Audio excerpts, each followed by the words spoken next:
आपल्या नावापुढं आपापली सहीन शिक्का मारायचं. काय करायचं? कसं आहे, सौ बखावर एक लिखावाली बात है. ही कशासाठी चालले? जरांगे पाटलांनी जी ठाम धरून बसलेले ती कशासाठी? ह्याच्यासाठीच हे सौ बखावर एक लिखावाली बात आहे. तोंडानं बोंबलून तर रोजच सांगायला आम्ही आता सत्तेवर आलो की आता आम्ही तुमचा काय करू? विचार करू. आता आम्ही विचार करू असं म्हणतेच का नाही? बोलण्याला किंमत नाही. सही करा, सही करा असं बोलण्याला. तर आपण इथं बसून चहा पिऊ. नाही नाही इथं का आहे? लक्षात आलं का नाही? नाही पण माझं म्हणणं काय आहे, थोडं आपण एक का कुछ बोला कसा सांगितल्यानंतर कानात काही कुजबुज केली का आहे ती इथं, बरोबर आहे का? लक्षात यायला लागलंय का माझं बोलणं? नाही तसला विषय नाही. मला खरं सांगू का महाराज, सगळं आपल्यात आपलं बोला. मला त्याच्यामुळे मी कॅमेरे बिमेरे लावू नका म्हणत होतो. आपल्यात आपलं ह्या माणसानं जर ठरलं असतं जरांगे पाटलांनी तर आता आपल्या महाराष्ट्रात सगळ्यात एक नंबरचा श्रीमंत माणूस झाला असता. एक नंबरचा, बरोबर आहे का नाही महाराज? असे 100-200 कोटी तर सहज फेकले असते. असे लय जणांनी फेकले त्यांनी, यांना काय, बरोबर आहे का नाही? लक्षात घ्यायला लागलंय का नाही? सहज. पण महाराज समाजासाठी कुठलंच कशाचं काही घेणं देणं नाही. फक्त समाज आणि समाजा. तुम्ही थोडं गबासा हो, तुम्हाला देतो आरक्षण, मी गबासा हो. तुम्ही थोडंसं लक्ष द्यायला लागलंय का नाही? तुम्ही फक्त गबासा. देणार म्हणलं की देणार. आणि सरकारला बी त्यांचा शब्द पाळावा लागेल महाराज. हे बघा, मी स्पष्ट बोलू का? नाही लय 100% आपण जेवढी अपेक्षा केली तेवढं, पण थोडं का होईना 14 तारखेच्या नंतर सरकारला त्याच्यावर निर्णयच घ्यावा लागेल. लक्षात एवढे एका जागेवर जमा झाल्यानंतर काय होणार नाही सांग? होणार ना मग. वानरांनी शितू बांधला होता तर बाकी त्याचं काय? ते काय सोपेत का सांगा? तिकडे लक्ष द्या. आपला मुद्दा काय आहे? आपला मुद्दा एवढाच माहिती आहे. सौबाखावर एक लिखावा 100 बाय सही करा म्हणजे कसं असते. मी तुम्हाला सरळ सांगू, इकडे लक्ष द्या. माझा मुद्दा लक्षात घ्या. समजा आपल्या इथल्या एखादा माणूस आहे, बरोबर, चौकदार. आता हे चेअरमन आपले घ्या की चेअरमन, कशाला लांब जायचे, बरोबर आहे का नाही? हे चेअरमनच घ्या की आपले. चेअरमन उठले गेले कलेक्टर ऑफिसला. कुठे गेले? बोला की. कलेक्टर ऑफिसला गेले जालन्याला. आणि कलेक्टर आता उगा सरळ लबाड बोलायचं नाही, चेअरमनच्या तोंडात बघायचं नाही, खरं आहे ती बघायचं बोलायचं. चेअरमनला बघून कलेक्टर उठून चेअरमनला खुर्ची देईल का? सरळ सरळ तोंड चोपडेपणा नाही ह्याच्यात काही, बरोबर आहे का नाही महाराज? सरळ सरळ खुर्ची देणार नाही. पण ही चेअरमन चॅप्टर चेअरमन, बरोबर आहे का नाही? चेअरमन चॅप्टर चेअरमन नीट दिल्लीला. आणि दिल्लीहून जर नरेंद्र भाई मोदीची सही घेऊन आलेले असेल, लक्षात आलं का नाही? आणि ते पत्र जर शिपायाच्या करवी कलेक्टरकडे दिलेलं असेल, बोले ओ चेअरमन जो आ रहा है वो पंतप्रधान फोन से आए. क्या इसका मतलब क्या? वो चेयरमैन जो आ रहा है अंतरवाली के, वो पंतप्रधान फोन से आए हैं. नरेंद्र भाई की मोदी की सही आणि शिक्का लाया गया है.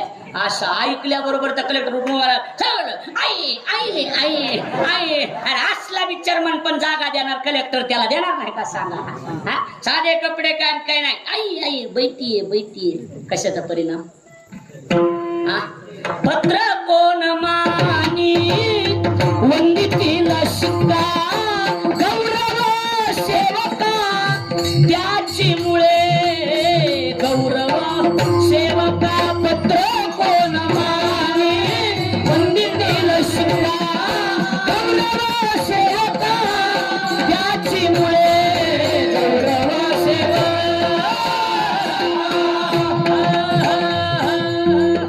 काय तू करायचा? पत्र कोण मानी, पत्राला काय किंमत आहे? वंदितील शिक्का, कशाला किंमत आहे की नाही? शिक्क्याला. गौरव सेवका त्याची मुळे. सेवकाचा गौरव दादा सहीमुळं आणि शिक्क्यामुळं. तसं नाम या विषयावर, चिंतन या विषयावर शिक्कामोर्तब करा. आणि मग एकंदरीत शिक्का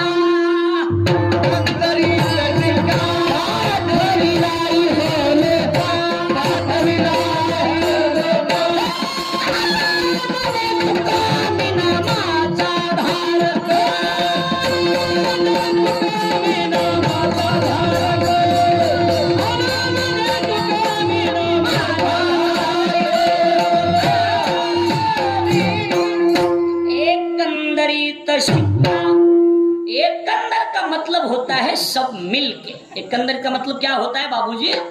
सब मिलके. लक्षात आलं का नाही? सगळ्यांनी मिळून सही केली त्याच्यावर. आणि पाठविला इहलोका आलू म्हणे तुका मी नामाचा धारक.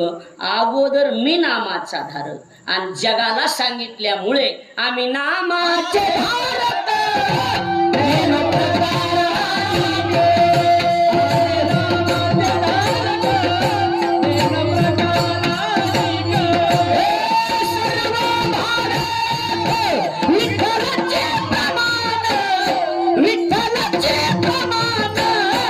लगे जाणारे नेणारे गावे आनंद नाचावे. न लगे जाणारे नेणारे गावे आनंद नाचावे.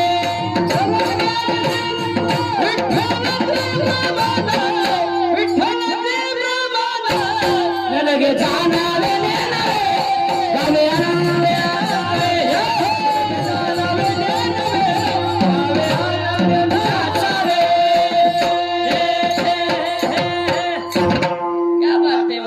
आम्ही नामाचे धारक नेनो प्रकार अनेक सर्व भावे एक विठ्ठलचे प्रमाण. न लगे जाणावे नेनावे आणि गावे आनंदे नाचावे. याला निळूवराने पुष्टी दिली ना.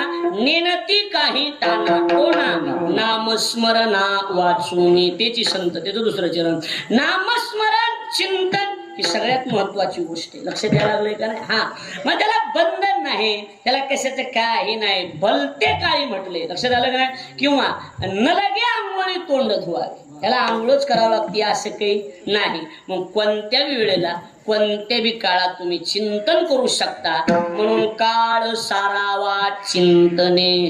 आपल्याला मिळालेला काळ कशात खर्च करायचा?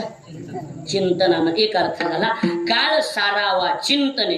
काळ वेळ असं म्हणतो आपण. काळ वेळ. तुला काही काळ वेळ कळते का नाही म्हणतो का नाही माणूस? काळाचे अनेक अर्थ केले जातात. त्यातला हा एक ना. काळ म्हणजे वेळ. बरोबर आहे का नाही? आणि काळ म्हणजे आपल्याला जो खातो त्याला बी काय म्हणतात? आता एक अर्थ झाला का काळ कशात खर्च करायचा? बोलागड्या मोकळ्या मान बोल जाऊ. थोडंफार बोल जा ना. काळ कशात घालायचा दादा? चिंतनात. बरोबर आहे का नाही? चिंतनात काळ खर्च करायचा. हे कळलं पटेल बाबा. बरोबर आहे का नाही? हा एक अर्थ. गणेश दादा दुसरा एक ज्योतिष अर्थ. कसा? काळ म्हणजे आपल्याला जो खातो त्याला काय म्हणतात? म्हणजे यम काळ. तो काळ बी जरी सारायचा असेल तरी बी चिंतनच करावं लागते. आता का अर्थ कळाला का? काळ सारावा चिंतने. कळी काळ त्याशी न पाहे दृष्टी. नित्य सत्य मित हरिपाठ ज्याशी आणि कळी काळ त्याशी न पाहे. तुम्हाला एकच मुद्दा सांगतो का गणेश दादाने सांगितले. तर कसं आहे, मोठ्या बरोबर चुकून बी खटकू नये. अजून काय नाही. आज एवढा मुद्दाच आहे का? चुकून बी काही बी झालं तरी मोठ्या बरोबर खटकू द्यायचं नाही. कुणाबरोबर काही बी हो तिकडे दुनिया चुलीत जाऊ.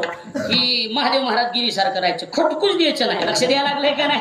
काही का होईना पण खटकू द्यायचं नाही. हा, खटकलच नाही बाय. मोठ्या सोबत भांडण होऊ द्यायचं नाही. माणसं म्हणते मग ह्या संग खटकलंय त्या संग खटकलंय. खटकू द्यायचं नाही. एका वेळेला गणेश महाराज फोन बी जरी मोठा अंगाला लागला तात्या, फोन बी अंगावाची यायला लागलाय मोठा, तरी शहाण्यानं त्याला साईड द्यायची. कारण त्याला आमच्याकडे रानडुकराची मुसाड म्हणते. कारण ती वरता येत ना कुठता तरी जाऊन धडकत. आपल्यावर धडकू द्यायची नाही, मागे सरकायची. शहाण्यानं त्याला काय द्यायची? साईड द्यायची. कारण ती धडकणार म्हणजे खटकूच द्यायचं नाही. लाख प्रयत्न करायचे पण मोठ्या बरोबर खटकू द्यायचं नाही. नीट आहे का पुढं? आणि जर होऊनच मोठा अंगावच यायला लागला, फिरू फिरू फिरू फिरू अंगावर, मग झोप विसरायची, जेवणाला विसरायचं. कळायला लागले का? बायको लेकरं बाळ विसरायचे, घरदार विसरायचं, गाव विसरायचं, पण हत्यार विसरायचं. 12 महिने 24 तास चाकू आमच्याकडे रुस्तुम महाराज दाखल. 12 महिने हा चाकू नाही तर कोयता काही ना काहीतरी खिशात घेऊन चालणार बरोबर. हत्यार विसरायचं नाही.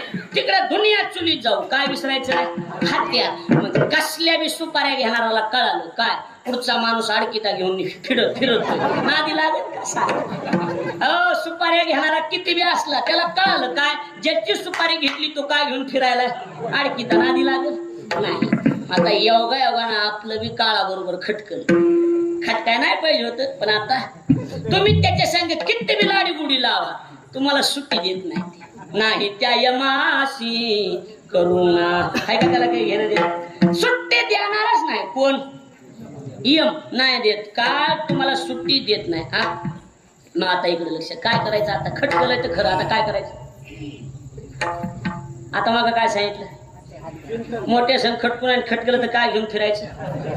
हा आणि मग तीच सांगायला लागलो ना मी काळाबरोबर खटकलंय का मग ज्ञानदेवी मंत्र हरिनामाच्या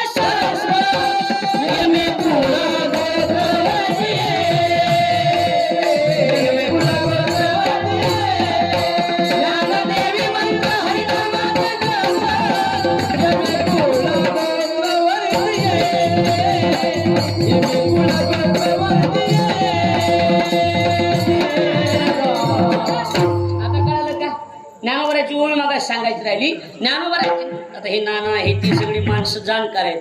ज्ञानोबराची मगाची ओळख अशी होती नाना बाबा समर्थेशी वैर जया पडले हाड खाईल. समर्थ म्हणजे मोठा त्याच्यावर वाकडे येऊ नये आणि आलं तर हा काय घेऊन फिरायचं बोला की हत्यार घेऊन चालायचं हत्यार. इकडे लक्ष द्या. आता काय सांगितलं मी तुम्हाला ज्ञानदेवी मंत्र हरिनामाचे शस्त्र यमे कुळगोत्र वर्जिले. कळालं का नाही कळालं. आता तू कोवर आहे म्हणले माऊली एवढ्या गुढीने ह्यांना बोलून जमत नाही कुणाला काळाला तू का म्हणे काळा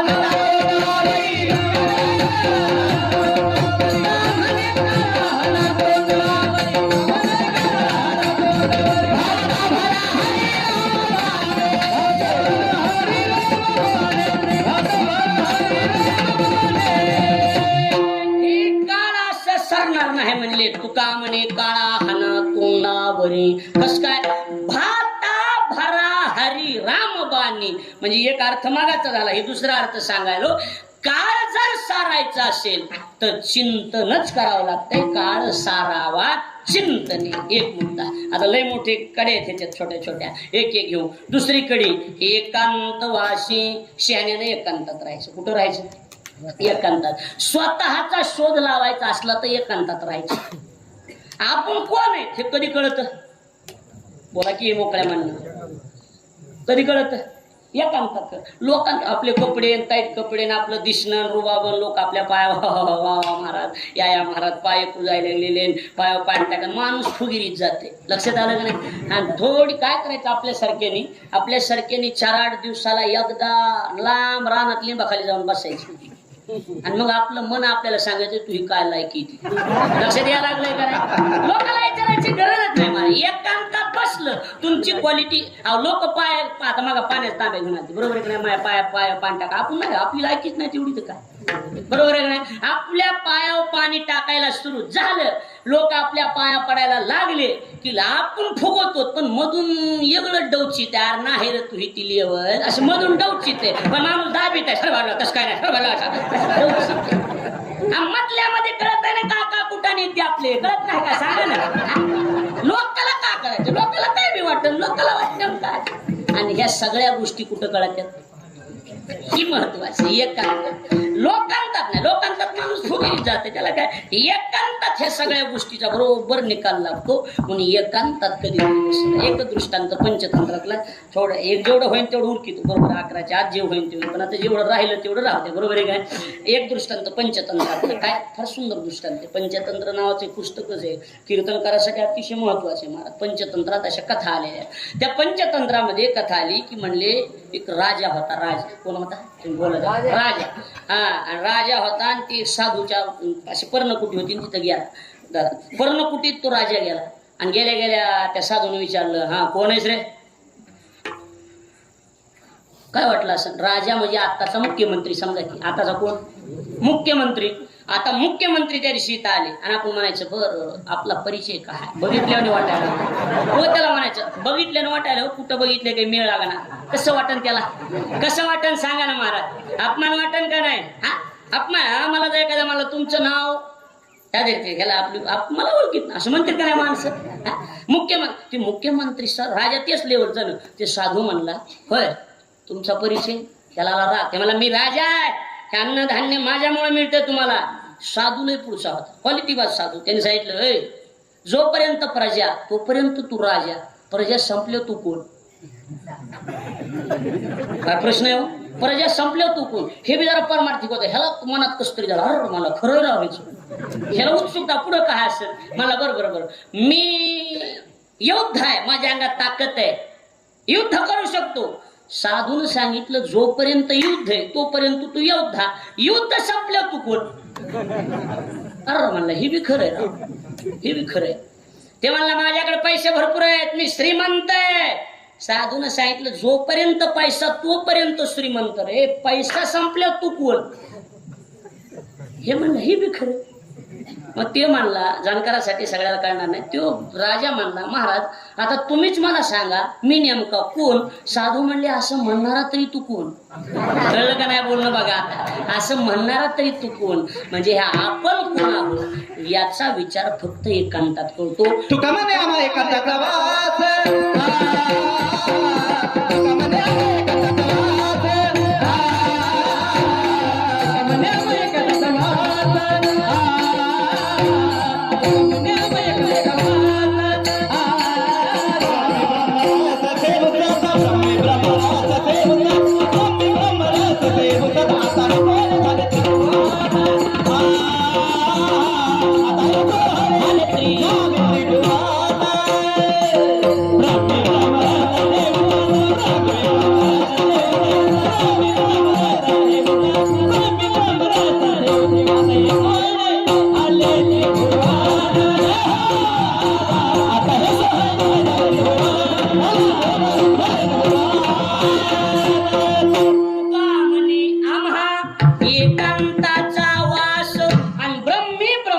शेव सुद्धा किंवा आवडी विठ्ठल गाई जे एकांती. तुकोबऱ्यांत देवाला विनंती केली, देवा एकांताचे सुख देई मज देवा, आघात या जीवा चुकून दे. म्हणजे काळ चिंतनात घालावा. एक दुसरी गोष्ट साधकानं कशात राहू? एकांतवासी. तिसरी गोष्ट गंगा स्नाने. तुम्हाला गोदावरी जवळ आहे बरोबर आहे का नाही? हा आपण गोदापट्ट्यातले. गोदावरीचं कधीतरी 8-15 दिवसाला एकदा स्नान करी जा. नुसतं मनी जा तरी वाचे म्हणता गंगा गंगा आणि सकळ दोष जाती भंगा. बरोबर आहे का नाही? हा एकांतवासी गंगा स्नाने. पुढचं घ्या देवाच्या पूजने. देवाची पूजा महत्वाची. लक्षात आलं का नाही? हा पूजा म्हणजे पूजा. शांतीब्रह्म एकनाथ महाराजांची पूजा असायची बरोबर आहे. त्याच्यानंतर आम्ही भजन भीष्म हनुमंत महाराज मतेची पूजा बघितलेली. मी माझ्या डोळ्यानं मत तुम्ही बघितलं हनुमंत महाराज मते. वारी तुम्ही बघितले असली वारीमध्ये सुद्धा 2-2, 2.5 तास पूजा महाराज मते महाराज. भजन भीष्म आहेत महाराज. लक्षात आलं का नाही? हो तसलं साधू होणार नाही. आणि त्यांची पूजा कसं असते ना वरायचं म्हणतात काय? तुम्ही देवा ते भजाल देव तुम्हा पुष्टतील. लक्षात आलं का नाही? तुम्ही देवाचं भजन केलं की देव तुम्ही तो 100% कसं असतं. एक सोपं सांगू का? काम चांगलं केलं, काम चांगलं की त्याची दखल 100% देव घेतो. कळायला लागलंय का नाही? हो 100% दखल येणार आहेत 100%. पण ते काम महत्व आहे. माणसं काय म्हणते काय माहिती का? काय आता आपल्यातलं बोलतो, आपल्यातला विषय. अवधी साठे महाराजाला हे पुरुषोत्तम एकच केली फेरची एवढी गाडली, एवढी नुसत्या किल्पा टाकून बेजार झाले. काही कुठं पोहोच